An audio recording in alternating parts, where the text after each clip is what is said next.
Эрхэм гишүүд ажлын хэсгийн өдөр ямар амгалан айлтгая. Зөвшөөрлийн тухай хууль нэмэлт өөрчлөлт оруулах тухай хуулийн төсөл болон хамт өргөн мэдүүлсэн хуулийн төслийг үжил баримтлалын үед хэлцгийг бол бүрэн дэмжиж байна.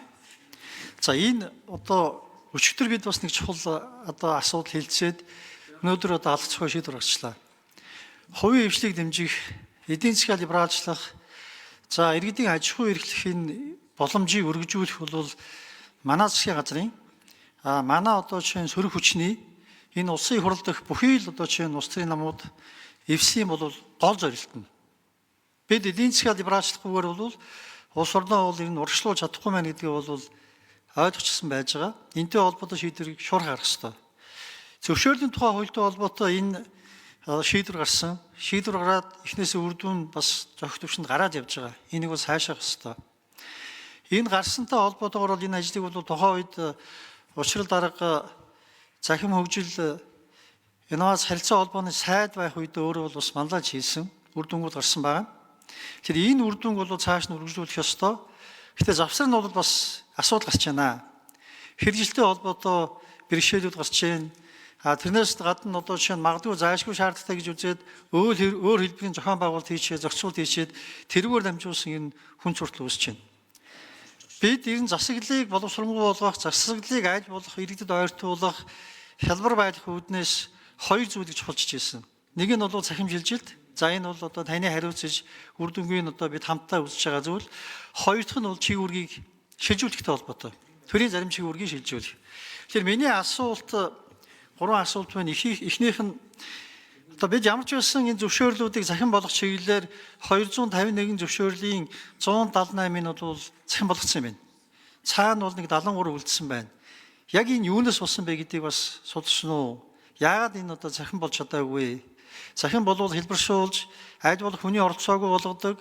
Тэрнээс гадна бол хариу нь хурдан авагддаг цаг хүч, хөрөнгө хүч. Тэрнээс гадна одоо шинэ хөрөнгө мөнгө хэмнэдэг ийм одоо том шилжилттэй чинь хэмнэж байгаа. Өөрөө их сайн үр дүн. Тэр энэ юунаас болсон юм бэ гэдэг нэг юм асуулт байна. Хоёр дахь зүйл мэргэжлийн одоо холбоод ассоциацуудад бас зөвшөөрөл олгох эрхийг шилжүүлсэн. Энэ бол өөрөө чиг үүргийн шилжилтийн маш чухал одоо арга хэрэгсэн шүү дээ. Эний үр дүн энэ хэр болсон бэ гэдгийг асуумаар байна. 100 одоо чинь ассоциац 100 зөвшөөрлийг мэргэжлийн холбоод шилжүүлсэн. Үр дүн гарсан байгаа. Зарим нь бол бид бол сонсож мэдж байна. Энийг бас одоо тодорхой бас ярих ёстой. Энэ бол өөрөө судлагдсан байгаа гэдэгт бол эргэлзэхгүй байна. Гурав дахь зүйл. Зөвшөөрлгүй болгочихоор зэрэг бүх юм сайхан болохоос гадна ямар бас бэрхшээл гарсан бэ гэдэг ийм асуулт гарсаж байгаа. Зарим нь зөвшөөрлгүй болгоцсон чинь тэрийг дагаад одоо үйл ажиллагаатай уялдсан, за хяналттай холбогдсон уялдсан, зарим нь бас соёлтууд дагалдсан. Энийг бол тодорхой салбарууд дээр бол ажил хариуцсан үнэд бол би мэдж байна. За бас манай зарим гишүүч гэсэн ярьж байгаа шиг байна. Энэ бүх зүйлийг одоо нарийн тооцсон уу? Сая номын чимэг гишүүн асууж байна. Мэдээж хэрэг бид энэ хөнгөвчлөн чухал, хэлбэрчлэн чухал. Гэхдээ энийг бол нарийн судас тогтоож ээж тухайн салбарын онцлог, тухайн үйл ажиллагааны онцлогоо шалтгаалсан байдлаар ялгаатай тогтоох чиглэлээр одоо энд ажлын хэсэгт орсон яам дууд холбогдох одоо шинэ газрууд хэр сайн ажилласан бэ гэдэг ийм асуултыг бас би дөрөв дэх асуулт болгож тавьж байна. За учрал гишүүн хариулъя. Тэ ер нь зөвшөөрлийг өгөхдөө их сүржээ хандд юм билээ. Өгөх дээр эхлээд тэр зөвшөөрөл авах процесс бол ер нь мэдхгүй энэ бол нэлээд том ажил шүү. Дэлхийн оюуны өмчийн байгууллагад нэг шинэ бүтээл нэг бүртгүүлэх гэдэг юм шиг юм болж байгаа шүү дээ. Гэхдээ нэг онцлогтой тэнд дандаа ингээд хар өөрийн хаалх хэрэгэлдэг. Тэр үнэн. Өгсөний дараа бол харин мартчихж байгаа маа. Нэг зөвшөөрөл өгсөн хүн мартчихж байгаа. Тэрний дараа тэр иргэдэд ямар одоо хор хуршиг учруулж ийн тэр хүнс эрүүл мэнд одоо тэр аюулгүй байдалд нь ямар хор хуршиг учруулж ийн гэдэг дээр явцын хяналт бараг баг. Тэгээ явцын хяналт байдгүй учраас дараа нь зөвшөөрлөө сунгах гээд ирэхээр бүх юм шинээр эхлүүлдэг. Зөв зүгээр одоо ажиллаж исэн үйл ажиллагааг зөвшөөрөл сунгахын төлөө нөгөө хүмүүс чинь бүх бичиг баримтаа бүгдийн ихнээс нь зэгслээ яг шинэ зөвшөөрөл авч байгаа юм шиг. Яагаад тэгдэггүй гэхээр явцын хяналт байдгүй. Дээрээс нь тэр нөгөө эрсдлийн үнэлгээнд суурилсан шинжилгээ хийдэг байхгүй. Тэгээ хаана шалгалт ирсэн бэ гэхээр агентлагаас, дүүргээс, тэгээ яамнаас Одоо нэг зохицуулах орооноос мэдхгүй. Одоо ингээд маш их шалгалт. Тэгэл нэг бүгдээр нэг улаан канттай тамгатай хүмүүсээр л дүүрлээ л дээ.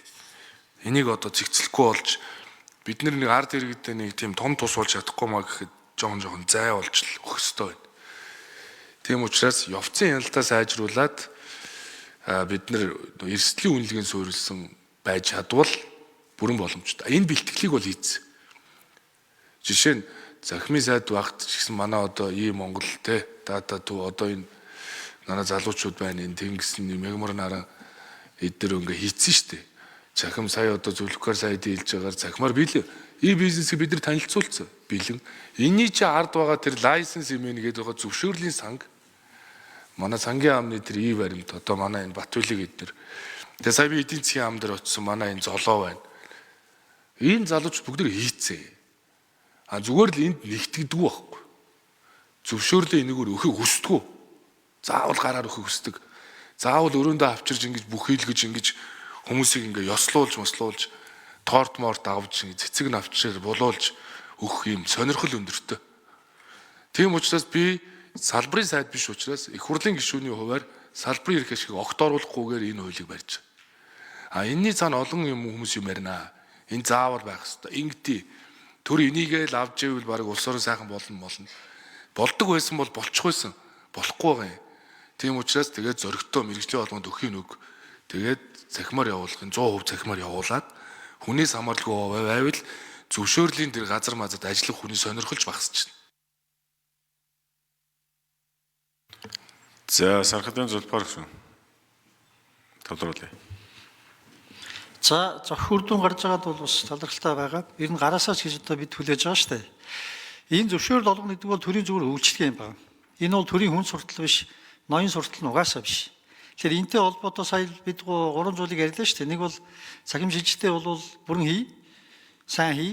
Хоёр дахь нь бол чиг үргээ одоо чинь шилжүүлээ. Гурав дахь зүйлийг бол ажлын хэсгийн ахлагч бол маш тодорхой хэлж байна.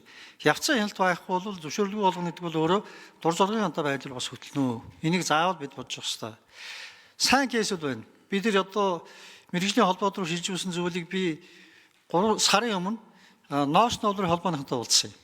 Тэгсэн одоо би чинь гадаадд ноолроо самслаар нь экспортлж байгаа шүү дээ. Эний одоо шинэ зөвшөөрлийг хэндээс өгч чинь. Лабораторийн одоо хяналтыг лабораторийн шинжилгээг тэндээс гаргаж байна. Маш хурдан болж байна. Үр дүн яасан гэхэл зэрэг энэ жил бид нар ноолороо экспортлоод маш их хэмжээний одоо жишээ нь экспортын хэмжээг нэмэгдүүлчихлээ шүү дээ. Энэ өөрөө бол хувийн хвшлийг дэмжих юм. За санал хэллээ.